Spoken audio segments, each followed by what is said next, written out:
નમસ્કાર મિત્રો, ફરી વખત સ્વાગત છે આપ સૌનું દ્વારકેશ ઓનલાઈનના એક નવા જ વિડીયોમાં. તો આજના વિડીયોમાં આપણે જે આરટીના ફોર્મ બહાર પડેલા છે એની જે નોટિફિકેશન આવેલી છે તે ફોર્મ વિશે સંપૂર્ણ માહિતી આપણે આજના વિડીયોમાં આપવાના છીએ. તો વિડીયો જરા પણ સ્કીપ ના કરતા.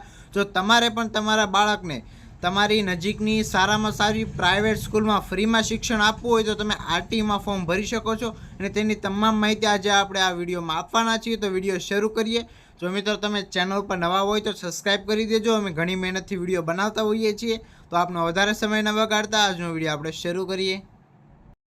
તો સૌપ્રથમ આપણે યોજનાના નામમાં વાત કરી લઈએ તો આરટી એડમિશન ગુજરાત 2026-27 રહેશે. સહાયની વાત કરીએ તો આ એડમિશન અંતર્ગત બાળકોને દર વર્ષે સ્કૂલ બેગ, યુનિફોર્મ, બૂટ, પુસ્તક અને શાળામાં જવા માટે બસ જેવા તમામ ખર્ચ માટે બાળકોના બેંકમાં ખાતામાં ₹3000 આપવામાં આવે છે અને પ્રાઇવેટ સ્કૂલમાં જે છે મફતમાં શિક્ષણ આપવામાં આવે છે. રાજ્યની વાત કરીએ તો હાલ જે છે ગુજરાત પૂરતી આ ફોર્મ શરૂ થયેલા છે.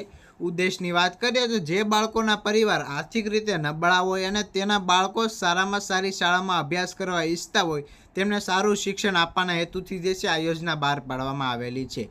લાભાર્થીની વાત કરીએ તો ગુજરાત રાજ્યના આર્થિક અને 50 સમાજના તમામ બાળકો જેનું લિસ્ટ નીચે આપેલું છે તે તમામ જે છે આમાં લાભ લઈ શકે છે. ને અરજીનો પ્રકારની વાત કરીએ તો ઓનલાઈન રહેવાનો રહેશે ને જે છે સંપર્ક નીચે જે ટોલ ફ્રી નંબર આપેલો છે તમે માહિતી મેળવી શકો છો. હવે આપણે વાત કરી લે ભાઈ મહત્વની તો જરૂરી દસ્તાવેજો. તો આરટીના પ્રવેશ માટે જરૂરી દસ્તાવેજો ક્યાં ક્યાં રહેશે તેની આપણે વાત કરી લઈએ. તો રહેઠાણનો પુરાવો જેમાં તમે આધાર કાર્ડ, પાસપોર્ટ, લાઇટ બિલ, પાણીનું બિલ, ચૂંટણી કાર્ડ, રેશન કાર્ડ વગેરેમાંથી કોઈ પણ એક આપી શકો છો. જો આ કોઈ પણ એક તમારી પાસે નથી અને તમે જો મકાન ભાડે રાખી રહેતા હોય, રૂમ ભાડે રાખીને રહેતા હોય તો તે માટે જે છે રજિસ્ટર્ડ ભાડા કરાર તમારે જે છે કરાવવાનો રહેશે.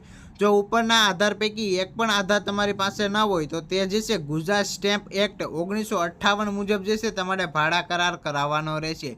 જો નોટરી કરીને તમે ભાડા કરાર કરાવો છો તે માન્ય ગણવામાં આવશે નહીં.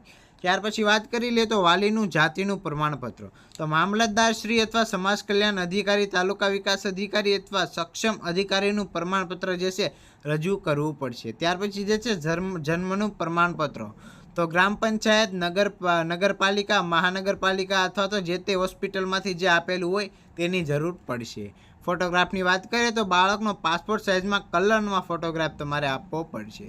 ત્યાર પછી આપણે વાત કરીએ તો વાલીનું આવકનું પ્રમાણપત્ર જેમાં આવકનો દાખલો મામલતદાર શ્રી અથવા તાલુકા વિકાસ અધિકારીનું પ્રમાણપત્ર માન્ય રહેશે.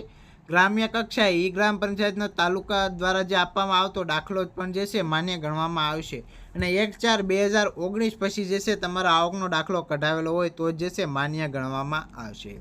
હવે આપણે વાત કરી લઈએ બીપીએલ એટલે કે બિલો પોવર્ટી લાઇનના જે રેશન કાર્ડ ધરાવે છે તેના માટે. તો 0 થી 20ની વચ્ચે જો તમે બીપીએલનો સ્કોર ધરાવો છો, તમારા બીપીએલ કાર્ડ અને તમારા જે મંત્રી અથવા તો ગ્રામ પંચાયતમાંથી જે બીપીએલનો જે પ્રમાણપત્ર આવે છે તે તમારે લેવું પડશે. અને વિછેતી જાતિ અને વિમુક્તિ જાતિ માટે જે છે તમારે અલગથી મામલતદાર શ્રીનું જે છે પ્રમાણપત્ર રજૂ કરવું પડશે. ત્યાર પછી જો અનાથ બાળક હોય તો જે તે જિલ્લાની ચાઇલ્ડ વેલફેર કમિટી એટલે કે CWનું પ્રમાણપત્ર. તેવી જ રીતે જે છે સંભાળ અને સંરક્ષણની જરૂરિયાતવાળું બાળક હોય અથવા તો બાળગૃહના બાળકો હોય તેના માટે પણ જે છે જિલ્લાની ચાઇલ્ડ વેલફેર કમિટી એટલે કે CWCનું પ્રમાણપત્ર રજૂ કરવું પડશે. ત્યાર પછી બાળ મજૂરી અથવા સ્થાનાંતરિત મજૂરીના બાળકો હોય છે તે જે તે વિકાસના લેબર અને રોજગાર વિભાગનું શ્રમનું અધિકારીનું પ્રમાણપત્ર તમારે રજૂ કરવું પડશે. ત્યાર પછી જે છે સેલેબ્રિટી પાઇલ્સવાળા બાળકો હોય છે, ખાસ જરૂરિયાતવાળા બાળકો હોય છે, જે દિવ્યાંગ હોય છે, ART એન્ટી રિટ્રોવાયરસ થેરાપી લેતા બાળકો હોય છે તે તમામ માટે જે છે સિવિલ સર્જનનું પ્રમાણપત્ર લાગુ પડવાનું છે. ને ત્યાર પછી જે છે આવે છે શહીદ થયેલા બાળકોના જવાનો જે આર્મીમાં હોય અથવા પોલીસમાં જેના પિતા રહી ગયેલા હોય અને જે અવસાન પામેલા હોય, જે શહીદ થઈ ગયેલા હોય તેના માટે જે છે સંબંધિત ખાતાના સક્ષમ અધિકારીનો દાખલો એટલે કે જે શહીદ થઈ ગયેલા હોય તેનું જે પ્રમાણપત્ર આપવામાં આવેલું હોય જે તે સમયે તે તમારે જે છે શહીદ થયેલા બાળકોના ઓલામાં જે છે એડ કરી દેવાનું રહેશે. તો જ છે તમારું ફોર્મ માન્ય ગણવામાં આવી શકે છે. હવે આપણે વાત કરીએ સંતાનમાં એકમાત્ર અને એક દીકરી હોય તેના માટે. તો ગ્રામ્ય વિસ્તાર માટે તલાટી મંત્રીશ્રી, નગરપાલિકા વિસ્તાર માટે ચીફ ઓફિસર અથવા મહાનગરપાલિકામાં જે સક્ષમ અધિકારી હોય તો એકને એક માત્ર દીકરી હોવાનું પ્રમાણપત્ર એટલે કે સિંગલ ગર્લ ચાઇલ્ડ હોવાનો જે સર્ટિફિકેટ આવે છે તે તમારે લેવાનું રહેશે. અને ત્યાર પછી જે સરકારી આંગણવાડીમાં અભ્યાસ કરતા બાળકો હોય તો સરકારી આંગણવાડીમાં ઓછામાં ઓછા 2 વર્ષ અભ્યાસ કરેલો હોય અને ICDS CS વેબ પોર્ટલ ઉપર જે વિદ્યાર્થીનું નામ નોંધેલું હોય તે વિદ્યાર્થીએ જે તે આંગણવાડીમાંથી જે છે તેના વર્કર અથવા તો સરકારશ્રી દ્વારા વખત જે નક્કી કરવામાં આવે અધિકારીનો જે દાખલો હોય છે જે આંગણવાડીનો દાખલો ટૂંકમાં કહીએ તો તે તમારે રજૂ કરવું પડશે. અને ત્યાર પછી જે છે બાળકનું આધાર કાર્ડ જે છે, વાલીનું આધાર કાર્ડ અને બેંકની વિગતો, જેમાં બાળક કે વાલીના ખાતાની તમે જે છે આપી શકો છો. કોઈ પણ એક અથવા જો બાળકના નામે તમે એકાઉન્ટ ઓપન કરેલું હોય તે પણ તમે આપી શકો છો અને વાલીની પાસબુક આપો તો બી કોઈ જે છે આમાં જરૂરી રહેશે નહીં. હવે આપણે વાત કરી લઈએ આરટી એડમિશન ગુજરાત 2024 અંતર્ગત એડમિશનમાં જે છે કયા બાળકોને પ્રાથમિકતા આપવામાં આવશે, એટલે કે કયા બાળકોને સૌપ્રથમ પહેલાં ફોર્મ જે છે અપ્રુવલ કરી દેવામાં આવશે.